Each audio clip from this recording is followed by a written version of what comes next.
Welcome to a new special series called The Bathroom Break. That extra 10 minutes you either have to listen to marketing tips or use the bathroom or both. But I don't recommend both, but that's your choice. This collab is going to be super fun. We have Daniel Murray from the Marketing Millennials and me, Jay Schwedelson from the Do This Not That podcast and subjectline.com. Each episode in the series, we are going to go over quick tips about different marketing topics.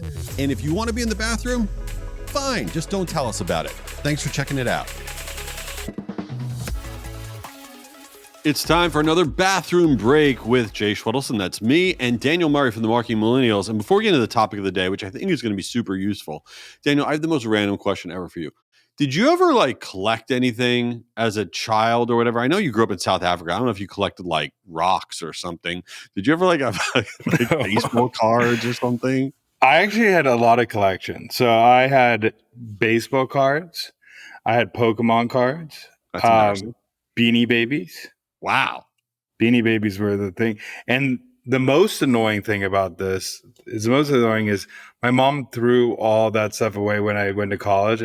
And I'm still so annoyed because that's worth so much. I probably had some valuable things in those collections because I used to love going to the store and opening that fresh pack of cards. Or I really think that I need to make fun of you about the Beanie Babies thing. I mean, sports cards, great. Pokemon cards, mildly random.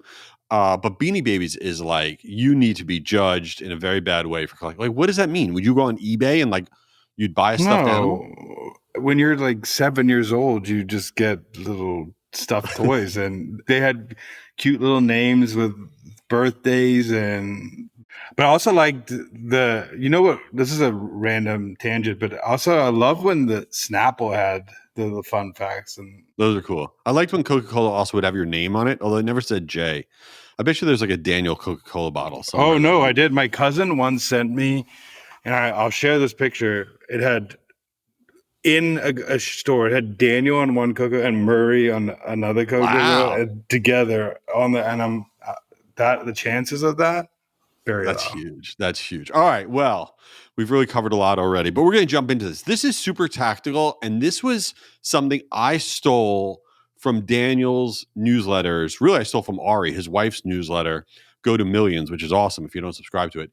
And that is this idea of, and it works so well, telling people how much time they're about to invest in a piece of content. So there would be an email that Ari would send out, and in the subject line of the email, after the topic was discussed, it would put in brackets, 3-minute read. It would say 3-MIN read. And it would let me know, the recipient, that, hey, if I open this thing up, it's not going to take a lot of my time. And I've been testing that a lot, and it crushes it. So, Daniel, what's this tactic all about?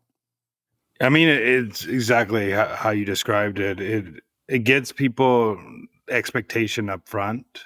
And also, it's better to be more specific with that number. So 4-minute, 3-minute, 6-minute read, because people believe specifics. Even if it isn't a 3-minute read, it's probably a 3-minute read or 4-minute read. So it just sets expectation in front, and people love expectation in front. And I have too tested it, and it probably boosts my sends 15 to 20% for open rate when I do that. So it could go from a 51% open rate to a 54% open rate just by adding that in the pre-header.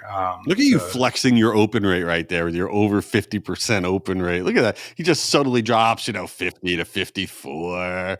Everybody has that. But you know why I have that is I cut my list. So wait, let's talk about that. Let's go into that tangent for a second. What do you mean you cut your list? People who are not active within the last 90 days, I will send them a win back flow, 3 emails. If they don't do that, they're off the list. I really want to keep people who are invested in the newsletter. Also, it helps be in the inbox when you have a newsletter that has a high open rate and click-through rate. So I try to remove all the people who are not interested, not in my ICP, ideal customer profile for people who don't know ICP, but I try to get the most valuable readers there. And then you actually know who the valuable readers are because they're they're in your list. So every month we cut um, people off our list. Okay, so people listening right now are like, well, that's great that you're cutting them off. But one of my metrics that I'm being held accountable for is to grow our newsletter file or to grow our database. And if I cut people off the way that you do, I'm going to be seen as failing. What do you say to somebody who has, this KPI, this, key performance indicator about their job role in terms of that kind of garbage growth metric as part of what they're being held accountable for? I would say that you still can have that growth metric because it's net new people added to the list. It should be your growth metric thing. So we're still growing the newsletter even though we're cutting people. So if you can stay above the positive of people subscribing, you're doing a great job. That you want to see that growth is higher than churn, and is a great way to keep your newsletter really fresh. If you start dipping in between into your newsletter stuff, your newsletter, so that's one thing I would say. Second of all, like, I would go flip the script and talk to your leadership and say, hey, this is how much of my customers are opening this email, and this is how much I'm growing of those customers opening emails and clicking emails and engaging of emails. So that should really be the important metric, is how many net new people add to the list that are cut and are engaging, and how are you retaining those people over time. Because we notice with our newsletter is, if you keep someone on your newsletter for over 6 months, they become like really loyal lifetime members of that newsletter and will do other stuff with you, like attend your events and ultimately maybe buy from you. So if you can keep people for through 6 to 9 months, that should be more of a metric you're looking at than growth. I know some people are going to still have that growth metric, which is just, it's arbitrary, because if people aren't opening, if you look at your numbers going up and your open rate going down, it's not a good sign as well. So Yeah, I think that there's all these metrics that are kind of like vanity metrics that just take people down a rabbit hole and waste their time, energy, and money. And one of those is just the size of your database. If your company has an ego about the size of their database, you're on a loser path because that's irrelevant. also, it's not like I'm cutting them from I'm not removing them from the database, but I still could remarket to those people on paid social, on other platforms. I just don't keep them in the list because they're not interested, they're not engaging. There's no point of keeping them in the list, but you could still use those people. So I'm not removing them from my database, but it's no point of keeping people who are not doing anything with your list. So it's that's a misconception. Unless they tell me that they want to be out of the list, then I'm deleting them off my database. But I'm not deleting them from the database. I'm just deleting them from receiving a newsletter. Yeah, and before we wrap up, I just want to take back to the original tactic of different areas that you could use it in. This idea of putting in like three min read, literally the number three and then MIN read, you could put that at the end of your subject line. You absolutely should test putting this in your pre header, which is that gray text under your subject line, letting people know, hey, three min read. So when they open it up, they'll know how long it is.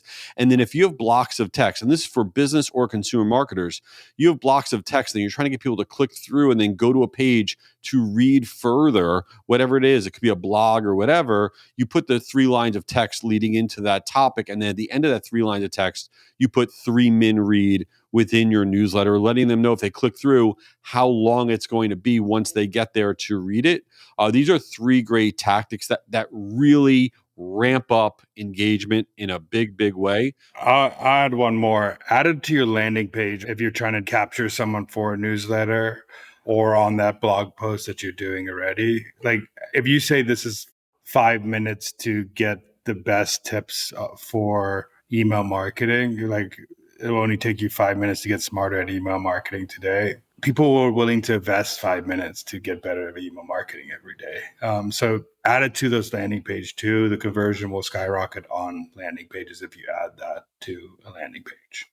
All right. So before we wrap up, are you collecting anything weird now?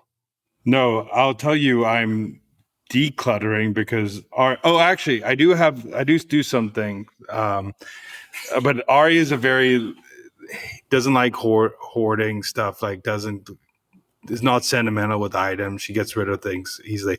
But I have been doing this since we have been dating, is every time we go to a hotel, I keep the card, because I want to like make a piece of art of all like the hotels we stayed at. And what are you collecting? You haven't told me anything you collect. Hair products? Yeah, hair products. First of all, the reason you want to keep those hotel cards is not because of some sort of weird art project. That is the strangest art project I've ever heard of. But you're not supposed to just throw those things out, because they have like all of your data is on your hotel card. And so the thing is, you can't just throw them out. You have to like really chop them up and get rid of them or whatever, because there are scanners that can like pull your contact info or something off of that. I read that somewhere. I don't know if that's true, but That's scary. Well, I've been doing the secret way of doing that, but I keep every hotel card key because I just want to like, that's something we like to do. So I steal pens at every hotel I go to. I Every used to time. do that too. Only if it's a good pen, I'll steal it. Oh no, pens, pencils. I don't take like pillows or towels. I'm not a super weirdo. Yeah, you walk out with the robe. Yeah, well, in the robe. All right. Well, we've definitely covered a lot today. I have no idea what we talked about, but follow the Marketing Millennials podcast and leave it a review. Do it a solid. Leave Daniel a review. Tell him how awesome he is. And if you're really bored, you can check out Do This, Not That. And we'll see you at the next one, right? Yeah. See ya. Daniel, come on, man. I got to get back to work. Get out of there. All right. While he's still in there, this is Jay.